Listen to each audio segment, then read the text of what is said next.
नमस्ते, हम अनीता तिवारी एगो गणेश जी के भजन गावतनी। अच्छा लगी तो लाइक करब, शेयर करब, कमेंट करब, चैनल सब्सक्राइब करब। धन्यवाद। सिद्धि विनायक गणपति बिगड़ी बनाई जी, सिद्धि विनायक गणपति बिगड़ी बनाई जी।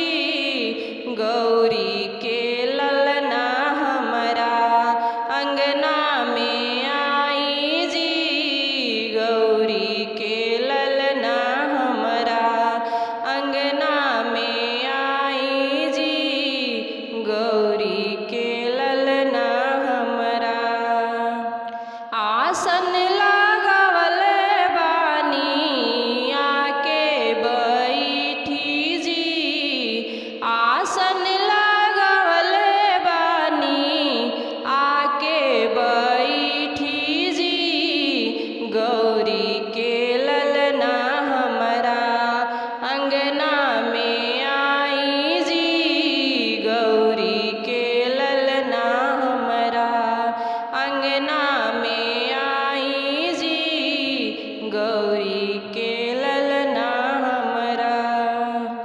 सब देवता में रौरा पहिले पूजाइले, भक्त के टेर सुनी देर ना लगाइले, भक्त के टेर सुनी देर ना लगाइले।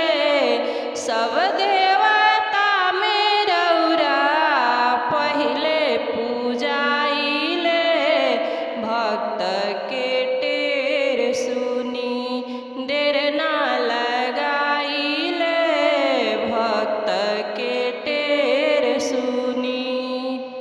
मुस पर सवार होके दरस देखाई जी, मुस पर सवार होके दरस देखाई जी।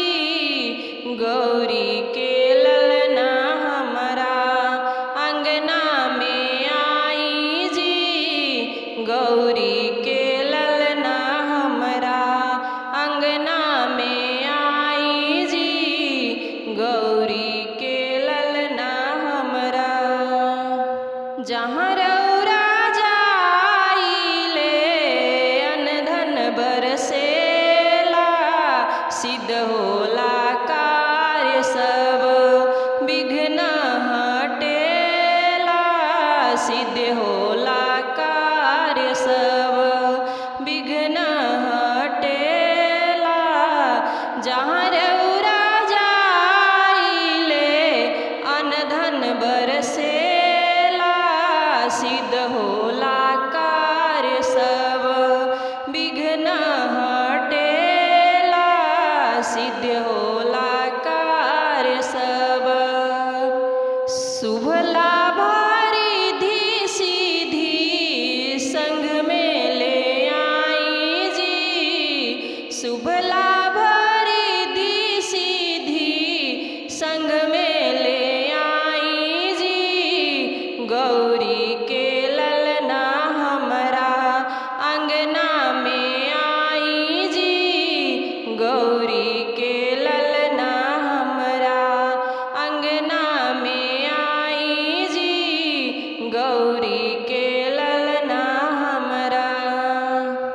श्रद्धा बा मन में करब राउर सेवा जी, थाली सजौले बानी मोदक लड्डू पंचमेवा जी, थाली सजौले बानी मोदक लड्डू पंचमेवा जी, थाली सजौले बानी।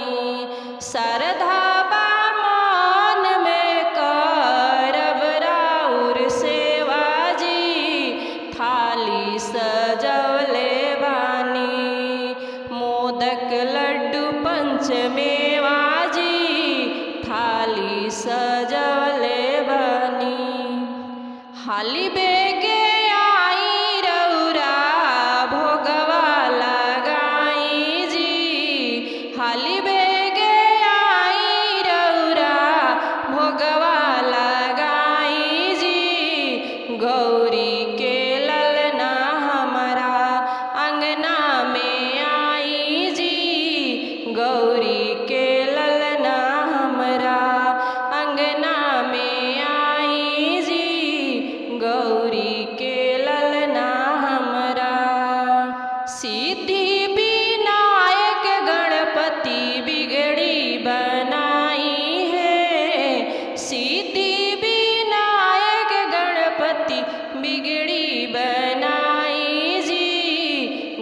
गौरी